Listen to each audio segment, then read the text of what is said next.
હાજીપીરથી દેસલ પર ગુંતલી સુધીના 32 કિલોમીટરના ખરાબ રસ્તાને લઈ સ્થાનિકોનો ઉગ્ર વિરોધ, જે બાબતે પ્રતિક્રિયા આપતા કોંગ્રેસ આગેવાન પીસી ગઢવી.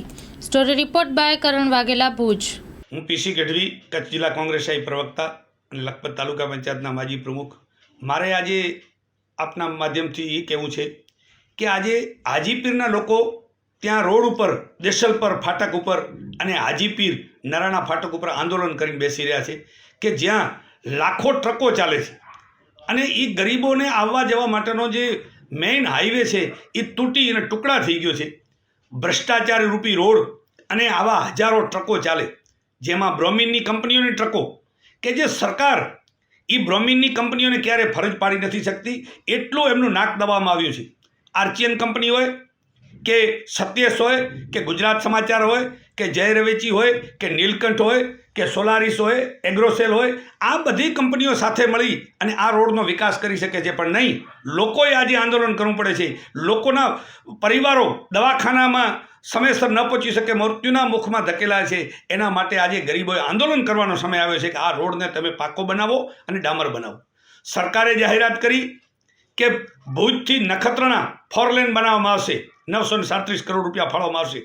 પણ નખત્રાણાથી આગળ નારાયણ સરોવર સુધી પણ ગુજરાતની જ પ્રજા રહે છે, ભારતની જ પ્રજા રહે છે અને ત્યાં એટલા યાત્રાળુઓ જતા હોય, એટલી ટ્રકની કોલસાની ખાણો હોય, લિગ્નાઇટની ખાણો હોય, સિમેન્ટ કંપની હોય, તો એના માટે કેમ નહીં ગરીબોને ફાયદો થાય એવો નારાયણ સરોવર સુધીનો રોડ પણ બનાવવો જોઈએ સરકારે.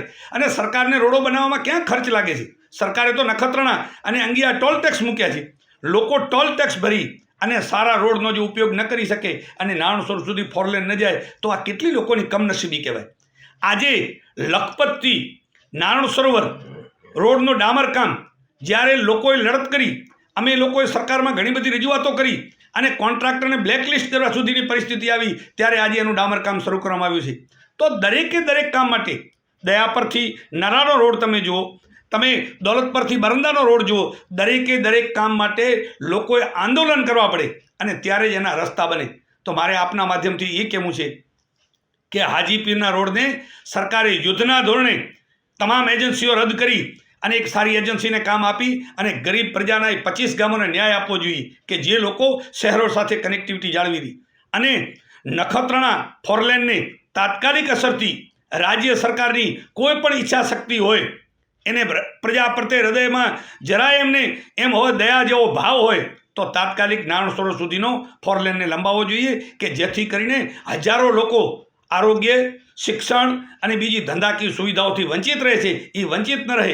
અને લોકો 2 કલાકે જે ભુજ સુધી 2.5 કલાક સુધી દવાખાનામાં આવવું પડે છે એ 1.5 થી 2.5 કલાકમાં લોકો પહોંચી શકશે. જેથી ગરીબોની પ્રજા માટે ભલે તમે ટોલ ટેક્સવાળા રોડ બનાવો, પણ ગરીબો માટે અન્યાય ક્યાંય ન કરો અને નારાયણ સરોવર સુધી પણ આ રસ્તાને લંબાવવો જોઈએ.